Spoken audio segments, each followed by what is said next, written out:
are much less likely to get pancreas transplants than people that are not.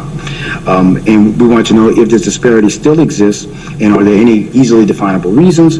And we also wanted to see if patients are signing up. This is really the crux of the matter. If you sign up for a kidney pancreas transplant versus a kidney transplant, and this is important. I wasn't looking at all patients. I was not looking at all patients in this country. I was only looking at patients that actually register for transplant.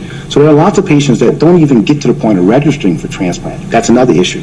But if you registered, I wanted to know, if you're diabetic, are you registering for a kidney pancreas, or are you registering for a kidney alone? And I remember I told you already, the kidney line is a very, very long line, and you wait a long time if you're in that line. And a lot of patients won't survive to receive a kidney transplant, especially minority patients. The pancreas line is much shorter. There are about 80,000 people in the kidney line. There are about 2,000 people in the pancreas line. So, I'm being a surgeon, I tend to be impatient. Whenever I'm at the grocery store, I always want to get in the shortest line. And I tell that to my patients. I'm like, you want to get in the short line if you can. So we looked at this, and we looked at the two eras. We looked at before the government insurance and after government insurance. We did what's called a multivariate analysis. I'm just going to cut to the chase, and I will tell you that the disparity based on race didn't change when the insurance changed. So you would have thought that the government coming in, paying for this operation would have made a big difference in access. It did. It did make a big difference in access to white patients. So the Caucasian patients actually will get kidney pancreas transplants more commonly, which is good, because that's what you want. And that's what I meant when I said this is about a disparity for everybody. Everyone who has diabetes, who has kidney disease, is going to benefit if you get a kidney pancreas transplant, right? So you want to move out of the kidney line into the kidney pancreas line.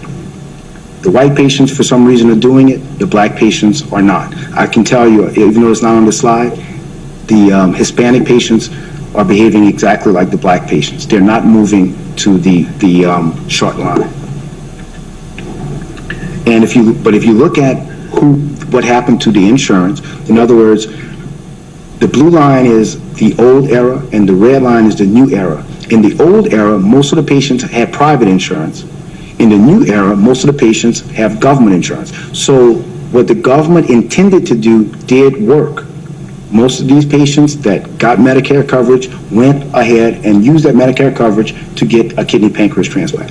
That's what they wanted, and that has happened. But it has happened most commonly for Caucasian patients and most commonly for male Caucasian patients for whatever reason. So white males have figured it out. Everybody else has lagged behind. Why that is, I don't know. It needs another study. Yes, ma'am. Does your previous slide, it shows the private insurance going down. Does that imply that the private insurers are getting out of the picture? No, ma'am.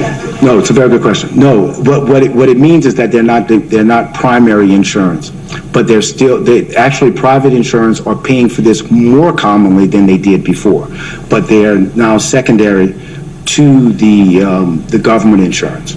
So private insurance is still a big part of it. It's just that most of these patients, their primary insurance is now Medicare. And this is really the issue. If you look at right here,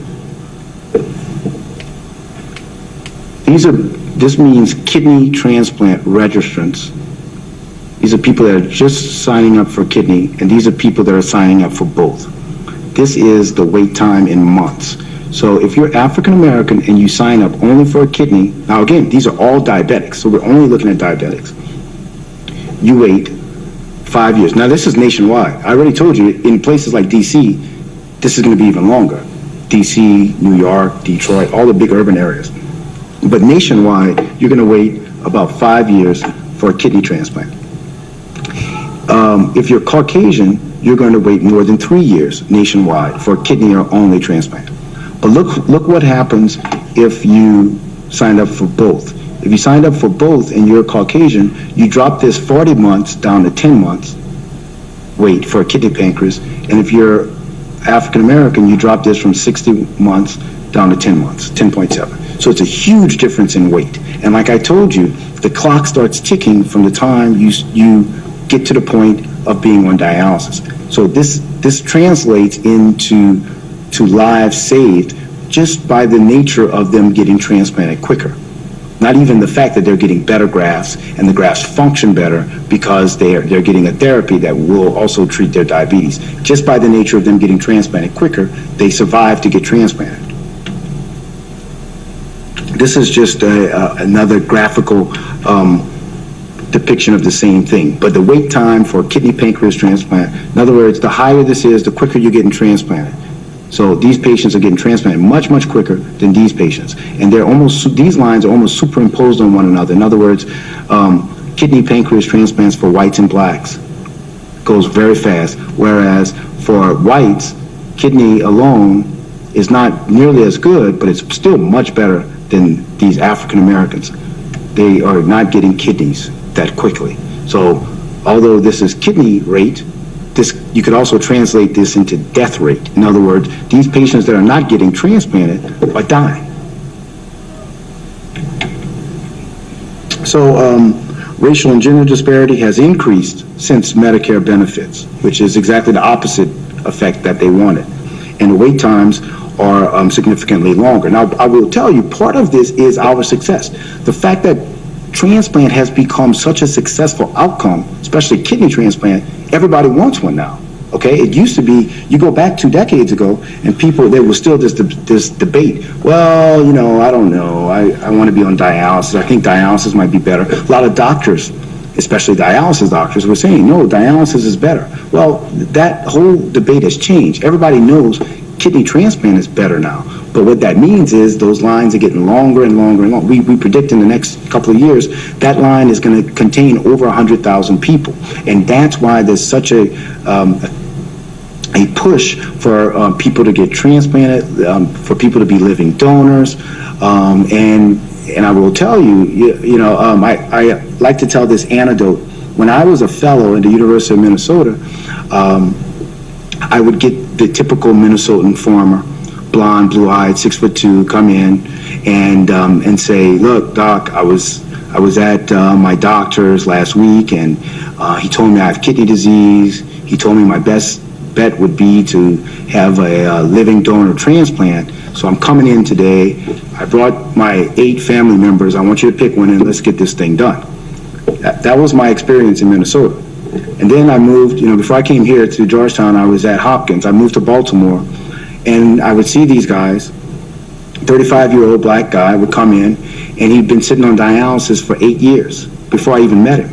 And I would ask, where have you been? But it just shows you the difference in access to care. And access can mean a lot of different things. People educating themselves,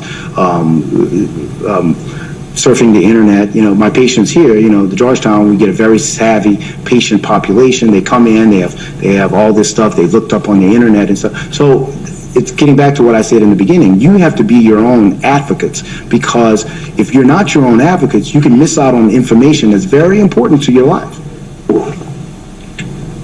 So pancreas transplantation is obviously a viable option, and ISL therapy will be a practical treatment for diabetes in the future.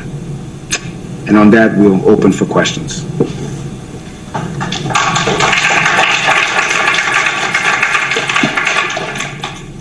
Yes, ma'am.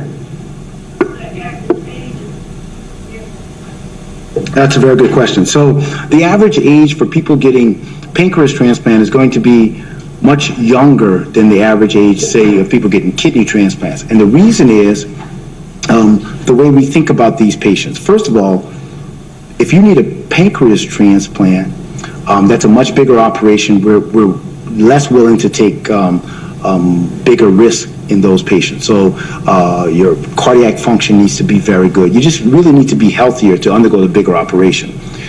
Kidney transplant is also a big operation. However, we don't have to be as stringent. Also, if someone, let's say they're already in their 50s or 60s with diabetes, and you figure whatever damage that they would have had would be there. So if we're talking about a pancreas or lung transplant, if you've already made it that far without kidney disease, then chances are you're one of these diabetics that will not develop kidney disease. So there's less of a chance that you need such a drastic treatment, right? Because it's kidney